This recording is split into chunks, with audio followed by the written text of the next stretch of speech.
दारेडी start. सभापति महोदय, राष्ट्रपति जी ने अपने अभिभाषण में शिक्षा के संबंध में पिछड़े इलाकों का उल्लेख किया है।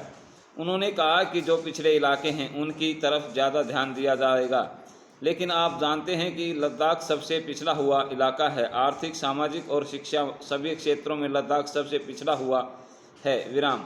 अब शिक्षा क्षेत्र में वहाँ पर थोड़ी बहुत उन्नति है, वरना पहले वहाँ कुछ भी नहीं था। इस तरह वहाँ पर और भी ज़्यादा ध्यान देने की ज़रूरत है। लद्दाख के लोग शिक्षा का बहुत शौक़ रखते हैं, लेकिन उनको वजीफ़ा नहीं मिलता है। वजीफ़ा मिलता भी है तो बहुत कम मिलता है। उनको वजीफ़ा ज़्यादा मिलना चाहिए। वहाँ के लोगों को भी अगर आप उन्नति की तरफ ले जाएं तो बहुत अच्छा होगा। जहाँ पर उन्नति हुई है वहाँ पर और उन्नति होनी चाहिए, इससे कोई हर्ज नहीं है। लेकिन जहाँ पर आज तक कुछ भी नहीं हुआ वहाँ पर कुछ न कुछ करना बहुत ज़रूरी है। विराम। पैरा। आजकल हमारे जम्मू कश्मीर के जो मुख्यमंत्री हैं वे बहुत शक्तिशाली आदमी हैं। मैं यहाँ पर संसद सदस्यों को बताना चाहता हूँ कि वे वहाँ कोई गड़बड़ी नहीं होने देंगे। जम्मू कश्मीर के लोगों को उन पर पूरा भरोसा है।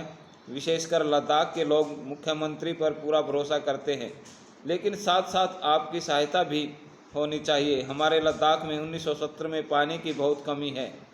वहाँ वर्षा तो होती है नहीं, वर्ष में केवल 5 इंच वर्षा होती है। वहाँ सर्दियों में जो बर्फ़ पड़ती थी वह भी आजकल नहीं पड़ रही है, इसलिए पानी की बड़ी कमी हो रही है। ऐसी हालत में वहाँ विशेष ध्यान देने की ज़रूरत है। इस क्षेत्र में 4-5 बड़ी नदियाँ बहती हैं। कुछ योजना बनाकर इनको उपयोग में लाने की ज़रूरत है। वहाँ पर पंपों की बहुत ज़रूरत है क्योंकि पानी की बहुत कमी है।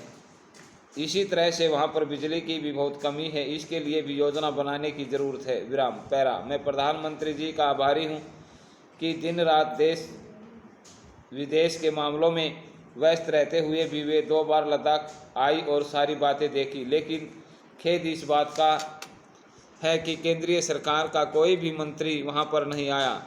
मुझे बड़ा अफसोस है कि जम्मू कश्मीर के 3 मंत्री केंद्रीय सरकार में हैं, लेकिन उनमें से कोई भी लद्दाख नहीं आया। क्या लद्दाख जम्मू कश्मीर के साथ में नहीं है? वहाँ पर खाद्यान्न की बड़ी कमी है। मैं राज्य सरकार को धन्यवाद देता हूँ कि उन्होंने बहुत सा अनाज वहाँ पर भेजा, जानवरों के लिए घास भी भेजी, लेकिन वहाँ के लोग इस राशन और घास को लेकर कब तक रहेंगे? मेरी प्रार्थना है कि केंद्रीय सरकार की तरफ से वहाँ पर एक दल भेजा जाना चाहिए जो कि जाकर सारी चीज़ों को देखे। विराम। समाप्त।